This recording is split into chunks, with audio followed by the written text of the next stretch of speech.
It's an ML Sports Take here, brought to you by our good friends at Batavia Downs Gaming and St. Bonaventure University's online Masters in Journalism. Log on today. Get it done in under 2 years at sbujournalism.com. Thanks to select partner friends of the program as well, Dan Davidson Jr. and Sr., Mark Alberti, and Matt Motika. The Bonnies with a blowout win against Rhode Island, 94-76, and it's amazing, isn't it? Every sport, men, women, youth, high school, all the way up, college pros, every sport, every single day is about today, right? It's your team, your players, how you feel, how you wake up, their players, their scheme, their coach. It's about today, then you move on. Today, then you move on. And there's nothing that shows that more than, of course, as I've said a million times until I'm blue in the face, the NFL, one game off in the playoffs, and really week to week in the regular season, and college basketball, right? The March Madness, where it's, it's in a bracket tournament form, and certainly the conference tournaments, right? Win and move on, lose and go home. And it's about that day. You could win a game 71-69, the next day win 94-92. But it's about matchups. It's about that day. It's about you and them and the matchup and scheme and chess matches and coaches and players and injuries and all that. So, if you go back and watch, Bona's runs in the A10 under Schmidt in the tournament, you go back and watch any championship team in the big bracket in March in the NCAA tournament, you'll see all these different scores and how they won, why they won. And look at Igbunaway in this game, right? You'd think 94-76 coming off the last game, you'd be like, well, geez, they went nuts. He had to have had at least 10 or 12 points. He only had 3 points. And this was a game in which Mitchell and Charles had monster games. But Mitchell was more of a rotation player, and they used him smartly. There was a point in time where, Bonaventure got the lead up, way up in this game, 17 points, I believe. There was one point they were 7 for 19 from three. And they kept pushing. They kept pushing, right? They had that 10-2 run that I marked down here. They hit 6 of their 7 field goals in a row there. The threes were flowing really all game. They wanted to shoot them and get them going. Simmons and Charles active in this game as well. Charles had a 21-point game. Simmons had 17-point game, but they shot 14 threes between them. They made 6. This team made 10 3-pointers. Rhode Island also made 10 3-pointers. But it was get it and go. Bonaventure, 8 rebounds more than Rhode Island. Bonaventure also had 3 turnovers less than Rhode Island. They had 5 more steals than Rhode Island. And there were all little things that contributed to big things. Use your strengths. I say it over and over and over again. Bonaventure this year did not maximize strengths. Maybe, is there some lightning to find in the bottle? I don't know here as we get, a couple days away from March. Is there still lightning? There's a quick turnaround with Mason. I get it. That's going to be a tough game here, right? But is there something in these last couple of games? Is it just go all offensive? Long, lean, fast, shoot threes, and just go and run up the floor and try to outscore teams at this particular point. Nothing else is working. So you might as well just do this, I guess, and try it at the end. I don't know if that was strategic going into the game or not.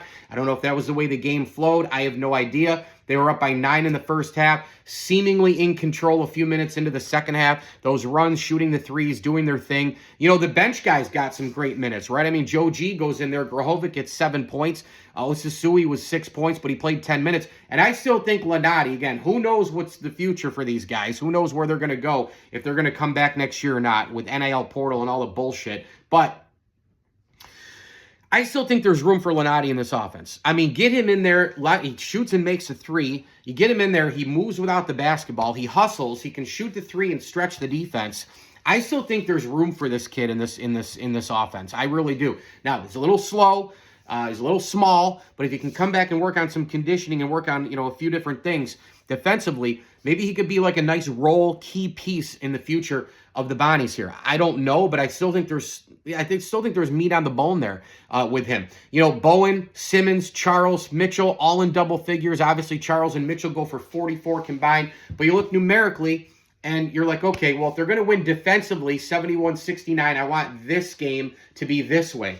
If you're going to win offensively, you probably look at it and go, you want it to win this way. And I understand Rhode Island isn't that good of a team. Their record exactly what Bana is. 15-13. That's the overall. Their A10 record. They're 6-9. Bana now 4-11. So again, it's just the way the brownie breaks. It's just the way, St. Bonaventure won this game. It was about that day, that opponent. You're home. You're chucking threes. You're moving it up and down the floor.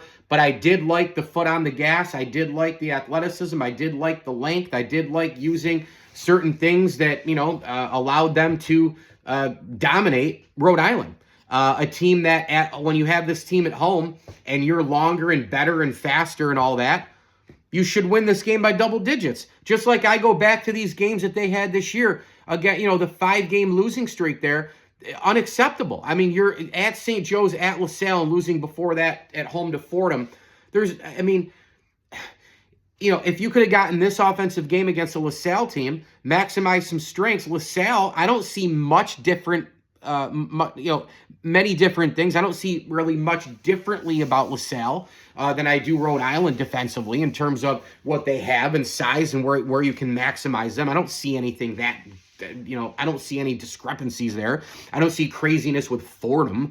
I don't see anything with St. Joe's. Again, compared to Rhode Island, maybe a couple things here and there, but the way you could attack them with these players that Bana has, get out and run, shoot threes, long, lean, get the athletic guards rocking, and then use Mitchell inside all of that. The offense not going through Mitchell, but using Mitchell so that he's something, not everything. By the way, quick note here I saw on Twitter this morning, very interesting. If you follow the SBU Unfurled thing, you'll catch it off their retweet. Looks like 17 hours ago, they retweeted Riley Frayne. I don't know who Riley Frayne is. He's a St. Joe's alum, so he's an A10 guy. But he's a scout analyst for the Portal Report, whatever that is, Mid Madness, all these different platforms now. Who knows what goes on. But interesting stuff here by him. I credit him. This is good stuff by Riley. He says, obviously, Steve Donahue wasn't saying the A10 is better than the Big East. He's advocating for mid-majors. However, this kid's clearly smart. However, there's been some discourse, so I checked every matchup between the two leagues since 23-24, right, that season. Did you know the A10 has a win percentage of .522? Pretty interesting. I mean, you go back down to December 6th, 2025, this year, going all the way back to 2023, November 17th of that year, Dayton St. John's. You have matchups with like St. Joe's Nova, Rhode Island Providence, Fordham Seton Hall, Bonaventure Providence, right? Like different matchups all the way through. Interesting note there by Riley and a great retweet by SBU Unfurled. So I credit Riley. Clearly a smart kid, obviously, and way younger than me. I mean, he's got to be way younger than I am. Oh, yeah, 20 years maybe. But he's got a good following here, and he's at Riley Frayne, if you want to go check out his handle, at Riley, F-R-A-I-N. So that was good stuff from him and the retweet from SBU Unfurled. Mike Lindsley here, ML Sports Take, recapping the Bonnies' victory over Rhode Island, 94-76. Again, a very, very, very quick turnaround for St. Bonaventure, as they'll have Mason on the road 2 o'clock as well. That's early in the day tomorrow as I record this. The Sports Take brought to you by St. Bonaventure University's online Masters in Journalism and Batavia Downs Gaming. Again, we thank partner friends of the program as well. Dan Davidson Jr., Dan Davidson Sr., Mark Alberti, and Matt Motika. Be sure to subscribe to my YouTube channel at ML Sports Platter. I'm like 79 away from, or 69 followers, subscribers away from 3,000. I'm dying to get there. I'd love to get there by the end of the month. And, the watch hours are going up. I got to get to 3,000 watch hours, apparently. Legitimate watch hours, to get paid maybe finally on this app. So I'm charging, I'm grinding. Like, subscribe, share, watch, the whole deal. Hey, if you want to stream the ML Sports Platter during the day on your computer, great. I wouldn't want to have my face on your computer all day, but I appreciate it. And again, just keep hammering along. Hey, big show guest today as well.